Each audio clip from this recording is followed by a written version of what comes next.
সম্মানিত gold tedder ভাই ও বোনেরা সকলের প্রতি রইল সালাম, আসসালামু আলাইকুম। আপনারা দেখতে পাচ্ছেন সাপ্তাহিক অ্যানালাইসিস। তো গত সপ্তাহে এই মার্কেটটি ছিল আপনারা জানেন 2797-তে। এই সপ্তাহে মার্কেটটি চলে আসছে, ক্লোজ হয়েছে 2860-এ। তো আমি আপনাদেরকে বলেছিলাম যে মার্কেট ঊর্ধ্বমুখী হওয়ার সম্ভাবনাই বেশিটা রয়েছে, তবে যেই লেভেল আপনি বলেছিলাম তারপরে আমি আবার আপনাদেরকে একটা কথা বলে দিয়েছিলাম যে এনএফপি নিউজ যেহেতু সামনে রয়েছে সেহেতু মার্কেট কিন্তু কোনো লেভেলকে সে রেসপেক্ট নাও করতে পারে, কিন্তু তেমনই ঘটনা দেখলাম আমরা, ঘটে গেল যে সে কিন্তু আসলে বিগত সকল লেভেল ভেঙে উপরের দিকে উঠে এসেছে।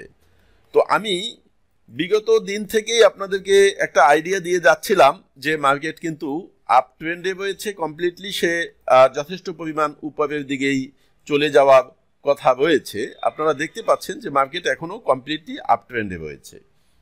তো এই যে আপ ট্রেন্ডে মার্কেট রয়েছে, এই ট্রেন্ড ভাঙার যেই সম্ভাবনা, এই সম্ভাবনা এখন পর্যন্ত আমার সৃষ্টি হয়েছে এমনটা আমরা কোথাও থেকে দেখতে পাচ্ছি না বা সম্ভাবনা নেই। সুতরাং আমি আপনাদেরকে আবার একটা কথা বলেছিলাম যে মার্কেট হয়তো 3000 টাচ করবে, 3000-এর পরে কোথায় যাবে তা জানি না। যেমনটা বিগত দিনে যখন অনেক নিচে ছিল বলেছিলাম যে 2500 ভাঙবে, 2500 পরে কি হবে জানি না, এখন পর্যন্ত 2500 ভাঙার পরে বলতে পারবো। ঠিক 2500 ভাঙার পরে আমরা দেখতে পেলাম যে মার্কেট আসলে নিচের দিকে যাওয়ার সেই সম্ভাবনা নেই। গত সপ্তাহে কিন্তু মার্কেট যখন ক্লোজ হয়েছিল, ক্লোজের সময় মার্কেট একটা পিনবার দিয়েছিল, আমি আপনাদেরকে দেখিয়ে দিয়েছিলাম। দেখেন এই পিনবারটি কিন্তু এখনো দেখা যাচ্ছে যে এই পিনবারটা কিন্তু গত সপ্তাহে দিয়েছিল মার্কেট ক্লোজের সময়। যেই পিনবার থেকে আমি আপনাদেরকে বলেছিলাম যে মার্কেট উপরের দিকে যাওয়ার সম্ভাবনা আছে, তবে যেহেতু পিনবারটি দিয়েছে সেহেতু মার্কেট নিচের দিকে টান দিবে আগে। তেমনটা আপনারা দেখতে পেয়েছিলেন যে মার্কেট কিন্তু ওপেন হয়েছে, ওপেন হওয়ার পরে কিন্তু মার্কেট টান দিয়ে নিচে চলে এসেছে। আপনারা দেখতে পাচ্ছেন যে মার্কেটটা টান দিয়ে নিচে চলে এসেছে। ঠিক এই সপ্তাহে আমরা তেমন একটা পিনবার দেখতে পাচ্ছি। এই যে পিনবারটা দিয়েছে, এই পিনবারের কারণে যতটুকু মনে হচ্ছে মার্কেট আবার ওপেন হয়ে নিচের দিকে একটা কিছু টান দেওয়ার সম্ভাবনা রয়েছে যদি এই পিনবার অনুযায়ী মার্কেট কাজ করে। আর বর্তমানে একটা পরিস্থিতি এমনই, আপনারা হয়তো দীর্ঘদিন যাবৎ যারা মার্কেটে আছেন তারা দেখতে পাচ্ছেন যে ঠিক করোনা পরবর্তী সময়কাল থেকেই 2019-এর পরের থেকে আমরা এই মার্কেটের টেকনিক্যাল অ্যানালাইসিস অনেক জিনিসেই বিগত দিনগুলোর মতো কাজ করে না। যেমন আমি অনেক আগে যে অ্যানালাইসিস আপনারা দিয়েছি, যে আপনারা দেখতে পাচ্ছেন ঠিক যেখানে যেখানে যেমন বলেছিলাম ঠিক সেখানে সেখানে তেমন ঘটনাই ঘটেছে, কিন্তু করোনা পরবর্তীতে সেই অ্যানালাইসিস অনুযায়ী অনেক কিছুই কাজ করে না। তারপরেও আমি যথেষ্ট প্লিজড এই কারণে যে মাশাআল্লাহ যতটুকু অ্যানালাইসিস যেখান থেকে করি 100-এ 100 না হলেও খুব একটা কাছাকাছি থাকে। তো এরপরে আপনাদের সহযোগিতা, বিভিন্নভাবে উৎসাহ উদ্দীপনা পেলে হয়তো আরও একটু গভীরভাবে ঘাটাঘাটনি করে আপনাদেরকে আরও কিছু আইডিয়া দেওয়ার সেই মানসিকতা রয়েছে। যাই হোক সম্মানিত ভিউয়ার, এখন কথা হলো যে মার্কেটটা যেখানে চলে এসেছে এই জায়গা থেকে এর সাপোর্ট লেভেল বা রেজিস্ট্যান্স লেভেল কোথায় কি হতে পারে এই বিষয় নিয়ে আমি আপনাদের সাথে কথা বলবো। তো এখন দেখেন মার্কেট বর্তমানে যেই পজিশনে রয়েছে ঠিক তার পজিশন থেকেই মনে হচ্ছে যে সে নিচের দিকে যাওয়ার অতটা সম্ভাবনা সৃষ্টি এখনো হয়নি। আপনারা জানেন যে গোল্ড মার্কেট বিশেষ করে আন্তর্জাতিক নিউজগুলোর উপরেই সব থেকে বেশি প্রভাব বিস্তার করে, যেটা কারেন্সি মার্কেট এই প্রভাবটা করে না। কারেন্সি মার্কেটটা বিশেষ করে শুধু ওই দেশের যে অভ্যন্তরীণ নিউজগুলোর উপর ডিপেন্ড করে কিন্তু কারেন্সি মার্কেট আপ ডাউন হয়। কিন্তু গোল্ড মার্কেট বা প্লাটিনাম, সিলভার, এই যে বিশেষ করে মেটাল যে এগুলো আছে এইগুলো কিন্তু বিশেষ করে ইন্টারন্যাশনাল নিউজগুলোর উপরে ডিপেন্ড করে কিন্তু এই মার্কেটে মুভমেন্ট হয়, যেটা আমি প্রতি সপ্তাহে আপনাদেরকে কম বেশি আলোচনা করে দিই। কিন্তু আপনারা কিন্তু এটা করেন না। দেখা যায় যে যেটার সাথে পেয়ার মিলানো থাকে আপনারা শুধু ওইটার নিউজ নিয়েই কিন্তু এইটাকে বিচার করেন, কিন্তু এটা ঠিক না। বিশেষ করে এই গোল্ড মার্কেট, আপনারা যারা গোল্ডে, আমি অন্য পেয়ারে যখন অ্যানালাইসিস দিব তখন ওইটা নিয়ে কথা বলবো। যেহেতু গোল্ডের অ্যানালাইসিস দিচ্ছি, গোল্ড নিয়ে আমি কথা বলছি যে গোল্ড মার্কেট আপনারা যখনই অ্যানালাইসিস করবেন তখন কিন্তু শুধুমাত্র যেমন ইউরো ইউএসডি সাথে রয়েছে শুধু ইউএসডি দিয়ে এটাকে বিচার করবেন না। সেই ক্ষেত্রে আপনি এটা গতিপথ খুঁজে পাবেন না। এইটার গতিপথ আপনাকে খুঁজে পেতে হলে ইন্টারন্যাশনাল নিউজগুলোকে আপনার নজর রাখতে হবে, যে ইন্টারন্যাশনালি এই বিশ্ব কোন দিকে আগাচ্ছে, কতটুকু সংঘাতের পথে যাচ্ছে, কতটুকু সেই মানে একটা সমাধানের পথে আসছে, যুদ্ধ পরিস্থিতি কি, অভ্যন্তরীণ মানে ইন্টারন্যাশনালি আরও কোনো বড় ধরনের ক্রাইসিসের সৃষ্টি হচ্ছে কিনা, এই বিষয়গুলো মাথায় রাখতে হবে এবং এই বিষয়গুলোর উপরে কিন্তু গোল্ড মার্কেটের মুভমেন্ট হবে। আমরা দেখতে পাচ্ছি যে ডোনাল্ড ট্রাম্প ক্ষমতায় আসার পরে বিভিন্ন দেশের সাথে তার বিভিন্ন সমস্যাও সৃষ্টি হচ্ছে, কিছু কিছু ক্ষেত্রে সমাধানও হচ্ছে, আবার অভ্যন্তরীণ অনেক কোন্দলেই কিন্তু সে নিরসনও করতে পারছে না, যার কারণে ইউএসডিটাও কিন্তু মানে প্রত্যাশা অনুযায়ী সে স্ট্রং হতে পারছে না। আর আলটিমেটলি গোল্ডের উপরে এসে এটা ব্যাপক প্রভাব বিস্তার করছে, যার কারণেই মার্কেট ডাউনের দিকে না গিয়ে মার্কেট ক্রমে ক্রমে সে উপরের দিকেই চলে যাচ্ছে। এবং যতটুকু ধারণা আমার যে এই মার্কেট আরও উপরে যাবে, ইভেন সে 3000কে ভেঙে ফেলতে পারে এবং 3000 তো ডেফিনেটলি এবছরে 3000 ভাঙবে। এবছর বলতে হলো এই এবছর না, আমি বলবো আপনার বিশেষ করে এই ফেব্রুয়ারিতেই 3000 ভেঙে ফেলতে পারে, সম্ভাবনা রয়েছে। তো বলা যায় না, নিউজের উপর ভিত্তি করে হয়তো আবার বেশ কিছু নিচে ডাউনে টান দিয়ে হয়তো আবার তারপরে উপরের দিকে যাবে। এই তো এখন যেভাবেই হোক না কেন আমাদের যতটুকু মানি আছে অতটুকু ম্যানেজ করে আমাদের কাজ করতে হবে। সেই ক্ষেত্রে আপনারা যদি কেউ রিস্ক মনে করেন অনেক বেশি, তাহলে আপনারা অপোজিট অর্ডার অনেক সময় দিয়ে দেবেন। আমার মানি ম্যানেজমেন্ট ক্লাসটা আমি যেটা দিয়েছি ওই ক্লাসটা দেখবেন। মানি ম্যানেজমেন্ট বলতে কিন্তু আমরা শুধুমাত্র ভলিউমকে ম্যানেজ করাই বুঝি, কিন্তু আসলে মানি ম্যানেজমেন্ট তা না। আমি মানি ম্যানেজমেন্টের উপর বোধহয় 2-1টা ক্লাস দিয়েছি, একটু সময় করতে পারছি না। আর সময় নিয়ে আমি মানি ম্যানেজমেন্টের উপরে আমি আরও বেশ কিছু ক্লাস দিয়ে দিব, যে কিভাবে মানি ম্যানেজমেন্ট করা যায়। মানি ম্যানেজমেন্টের অনেকগুলো রুলস আছে, সেই অনুযায়ী আপনারা ট্রেড করলে আমার মনে হয় যে অ্যাকাউন্ট সেভ করা এটা খুব একটা সমস্যা হয় না। আর সবচেয়ে বড় কথা হলো যে আমি প্রফিট করতে পারি বা না পারি, আমি সবসময় আপনাদেরকে আমার সাথে যারা যোগাযোগ করে আপনারা ট্রেড করেন, আমি সবাইকে একটা বিষয় নিশ্চিত করি এতটুকু, যে আপনি প্রফিট করতে পারেন বা না পারেন আপনার সর্বোচ্চ চেষ্টা থাকা উচিত যে আপনার ব্যালেন্সটাকে ধরে রাখতে পারেন। এবং আমি এতটুকু পরামর্শই সবাইকে দিই এবং এতটুকু আমার সাথে যাদের টাচ থাকে এতটুকু নিশ্চয়তা তাদের দেই বা করি যে আপনার মূল ধনটা, মূল ব্যালেন্সটা আপনার নষ্ট হয়ে না যায়। যেমন অচবাই যদি আপনি হারিয়ে ফেলেন তাহলে যুদ্ধের ময়দানে টিকবেন কিভাবে? শত্রু মারবেন, শত্রুর হাত থেকে নিজেকে রক্ষা করবেন, কিন্তু আপনার কাছে হাতে অস্ত্র নাই, তাহলে আপনি কি করবেন? আপনি তো কনফার্ম মারা পড়ে যাবেন। সুতরাং আমাকে যুদ্ধ করতে হলে মিনিমাম নিজের ব্যালেন্সটাকে টিকাতে হবে। কিন্তু আমরা যেটা করি অনেক সময় মানে অতিরিক্ত লাভের আশায় এমন কিছু ট্রেড দেই আত্মঘাতী, যেটা আমার মূল ব্যালেন্সটা চলে যায়। না, এটা ঠিক না। মূল ব্যালেন্সের আমি সর্বোচ্চ 20% অথবা 1/3 ইউজ করব, এটা হলো একদম হাইয়েস্ট। এর বেশি কোনো অবস্থাতেই আমি ইউজ করব না, ঠিক আছে? তো এরকমভাবে যদি কেউ করে তাহলে মূল ব্যালেন্সটাকে বাঁচিয়ে রাখা সম্ভব হয়। এবং এই ইউজটা কিভাবে করব? একভাবে করব? না, প্রশ্নই আসে না।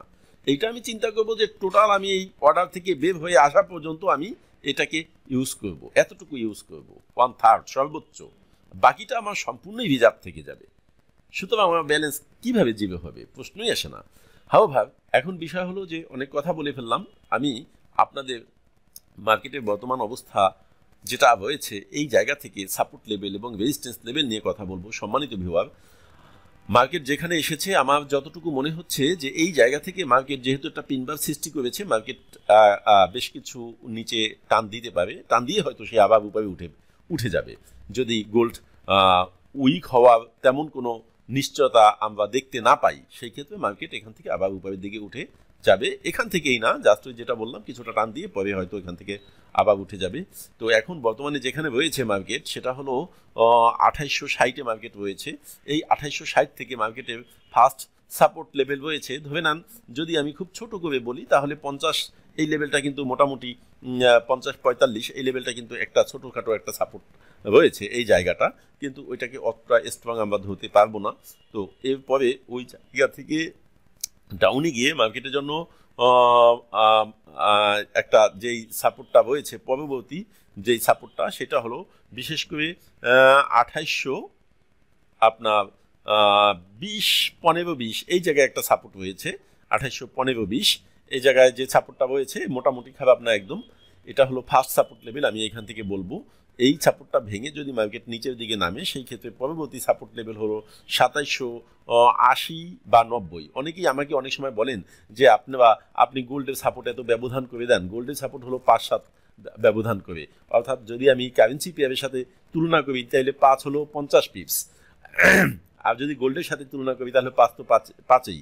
কিন্তু আসলে গোল্ডের ব্যাপারটা আপনারা এইভাবে করেন বলেই আপনাদের অ্যাকাউন্টগুলো রিস্কে পড়ে যায়। এইভাবে করে অ্যানালাইসিস করা বা পার্থক্য করে আপনার লেভেল ফিক্সড করা ঠিক না। আপনার হাতে যদি রিজার্ভ না থাকে যে কোনো ব্যাপারে তাহলে আপনি টিকবেন কিভাবে? এটা সম্ভব না। তো যাই হোক, সম্মানিত ভিউয়ার, আমার অনেক কথা মানে হয়তো অনেকে বুঝতে পারে না, যারা একদম নতুন ট্রেডার তাদের বুঝতে হয়তো অনেক সময় একটু কঠিন হয়, কিন্তু যারা দীর্ঘদিন যাবত আছেন মার্কেটে তাদের বুঝতে কিন্তু কোনো সমস্যাই হয় বলে আমার কাছে মনে হয় না। তো যেটা বলেছি 2700 আপনার 80-90 বা 85 এই লেভেল, এটা হলো সেকেন্ড সাপোর্ট লেভেল। যদি ওই জায়গা থেকে আমি থার্ড সাপোর্ট লেভেলের কথা বলি তাহলে থার্ড সাপোর্ট লেভেল হবে স্ট্রং সাপোর্ট লেভেল হলো 2720। এটা হলো তার স্ট্রং সাপোর্ট লেভেল। এতটুকু বিষয় আপনাদেরকে মাথায় রাখতে হবে। সম্মানিত ভিউয়ার, যদি মার্কেট সাপোর্টের দিকে না গিয়ে মার্কেট রেজিস্ট্যান্সের দিকে মার্কেট চলে যায় সেই ক্ষেত্রে ফার্স্ট রেজিস্ট্যান্স লেভেল সেটা হবে আপনার 2885-90 বা 80-85-90 সেকেন্ড রেজিস্ট্যান্স লেভেল 20 বা 15-20 এই জায়গাটায়, এবং থার্ড রেজিস্ট্যান্স লেভেলটা হতে পারে বিশেষ করে 2950 বা 2930 থেকে 50 এই যে লেভেলটা। এখান থেকে দেখলাম যে ঘোরাঘুরি হয়তো বেশ কিছুটা করতে পারে যদি ওই লেভেলটাকে টাচ করে ফেলে। তো আপনারা এই যে বিষয়গুলো মাথায় রেখে আপনারা ব্যক্তিগত বিভিন্ন অ্যানালাইসিস বিভিন্ন সোর্স থেকে করে আপনারা ট্রেড করার চেষ্টা করবেন। একটা কথা মনে রাখবেন, আপনারা যার অ্যানালাইসিসেই দেখেন না কেন অ্যাকাউন্ট কিন্তু আপনার। অ্যাকাউন্টটা নষ্ট হয়ে গেলে কিন্তু সেই পেইন কেউ নেবে না, হয়তো আরেকজনের সরি বলবে শুধু, কিন্তু আপনার এটার জন্য অনেক ক্ষতিগ্রস্ত হতে হবে। কাজেই আপনার ব্যালেন্স, আপনার অ্যাকাউন্ট, আপনার মূলধন, আপনার রিস্ক নিয়ে আপনাকে করতে হবে। আর একটা বিষয় হলো, সর্বশেষ বলবো যে আপনারা অনেকেই মানি ম্যানেজমেন্টের অ্যাকাউন্ট ম্যানেজের দায়িত্ব অনেককে দিয়ে থাকেন, অন্য কাউকে দিয়ে থাকেন। এইটা আমি মোটেই সাপোর্ট করি না, কখনোই করি না। ইভেন আমাকে অনেক বড় বড় অ্যাকাউন্ট ম্যানেজ করার জন্য আমি ব্যাপক অফার পাই এবং আমাকে অনেক বড় ধরনের এমনকি বলা হয় যে আমরা অ্যাকাউন্ট যদি চলেও যায় তারপরেও আপনাকে আমরা ভালো একটা অ্যামাউন্ট আমরা দিব। ঠিক আছে, আপনি যে আমাদের জন্য শ্রম দিয়েছেন এই জন্য মানে জাস্ট এটা বিশ্বাসের লেভেল থেকে হয়তো অনেকে বলে যে আমাদের অ্যাকাউন্ট চলে গেলেও কোনো আপত্তি নাই, ইভেন অ্যাকাউন্ট চলে গেলেও আপনাকে ভালো একটা অ্যামাউন্ট আমরা দিব, আপনি অ্যাকাউন্ট ম্যানেজ করবেন এই কারণে। আপনারা শুনলে হয়তো অবাক হবেন, আমি $500, $700, $1000 এরকম অফার বা $2000-3000 আমি অফার পাই। সেটা কি যে অ্যাকাউন্ট চলে গেলেও আমাকে এটা দেবে পার মান্থ, কিন্তু তারপরেও আমি কারো অ্যাকাউন্ট ম্যানেজের দায়িত্ব আমি নেই না। সরি, আপনাদের সাথে এই ভিডিওর মাধ্যমেও আমি বলবো আপনারাও কেউ এই ধরনের অফার করবেন না। কিন্তু যারা অ্যাকাউন্ট ম্যানেজের দায়িত্ব নেয় আমি বলবো এইটা তারাও যেমন আপনাদেরকে শেষ করে তারা নিজেরাও শেষ হয়। আপনার অ্যাকাউন্ট ম্যানেজ করে যদি সে কোটিপতি হতে পারে, আপনাকে কোটিপতি বানাতে পারে, তাহলে সে কেন তার নিজের মূলধন দিয়ে কোটিপতি হতে না পারে? আপনার কাছ থেকে টাকা নিয়ে ব্যালেন্স নিয়ে তাকে কোটিপতি হতে হয় অ্যাকাউন্ট ম্যানেজ করে। এইটা কিন্তু সম্পূর্ণই ভণ্ডামি। সুতরাং এই কাজটা কেউ করবেন না। আপনার ব্যালেন্স নষ্ট হবে, এক্সপিরিয়েন্সটা আপনি নেন। ঠিক আছে, ব্যালেন্সটা নষ্ট হলেও কোথায় ট্রেড করেছেন, কেন ট্রেড করেছেন, কী কারণে নষ্ট হলো, কোন দিকে মার্কেট টান দিল, কেন দিল, এই প্রশ্নের জবাবগুলো যখন আপনার নিজের ভিতর থেকে উৎপত্তি হবে এবং সমাধান আপনি নিজে খোঁজার চেষ্টা করবেন, আপনি অনেক এক্সপিরিয়েন্স নিতে পারবেন এবং ওই এক্সপিরিয়েন্স আপনাকে অনেক দূরে নিয়ে যাবে। সম্মানিত ভিউয়ার, আমি সকলকে অনুরোধ করব, অ্যাকাউন্ট ম্যানেজের দায়িত্ব কেউকে দিবেন না, পাসওয়ার্ড কাউকে জানাবেন না, আপনার অ্যাকাউন্ট সম্পূর্ণ আপনার আন্ডারে রাখবেন। এবং এইটার জন্য আমি কথাগুলো এই কারণে বললাম, এটার জন্য আমি ফোন পেতে পেতে আমি ধরে না এখন বিরক্ত লাগে এই ফোনগুলো ফেস করতে। কারণ বিভিন্ন সালিশি দরবার পর্যন্ত আমার এটা নিয়ে করতে হয় অনলাইনে, যে এই এই অ্যাকাউন্ট ম্যানেজ করেছে, এখন ব্যালেন্স শেষ করে ফেলেছে, সে ব্যালেন্স উইথড্রল করে নিয়ে গেছে, এখন আমি অ্যাকাউন্টে ঢুকতে পারতেছি না, আমাকে কিছু দিচ্ছে না। এই যে বিষয়গুলো, এই বিষয়গুলো আমি মনে করি যে এইগুলো কেউ না করা সব থেকে উত্তম হবে। আপনার অ্যাকাউন্ট আপনার দায়িত্বে থাকবে, আপনি ট্রেড করবেন, আপনার অ্যাকাউন্টের অ্যাক্সেস কাউকেই কোনো অবস্থাতে দিবেন না। যদি কোনোভাবে কেউ পাসওয়ার্ড জেনে ফেলে, অ্যাকাউন্টের পাসওয়ার্ডটা আপনি চেঞ্জ করে নেবেন, এবং কিভাবে চেঞ্জ করবেন সেটা একটু ঘাটাঘাটনি করলেই পারবেন। এবং সেই ক্ষেত্রে যদি কারো কোনো সমস্যা হয়, আমার হোয়াটসঅ্যাপ নাম্বারে আপনারা নক দিবেন, আমি আপনাদের সেই ব্যাপারে পরামর্শ বলে দিতে পারবো যে এইভাবে অ্যাকাউন্টের পাসওয়ার্ডটা চেঞ্জ করে নেন। আমার নাম্বার হলো 01717690849। সুতরাং এই ব্যাপারগুলো আপনারা একটু নজরে রাখবেন। সকলে ধন্যবাদ জানিয়ে শেষ করছি, অনেক লম্বা হয়ে গেছে। সকলকে অতিরিক্ত কথা বলার জন্য দুঃখিত। ধন্যবাদ। আসসালামু আলাইকুম।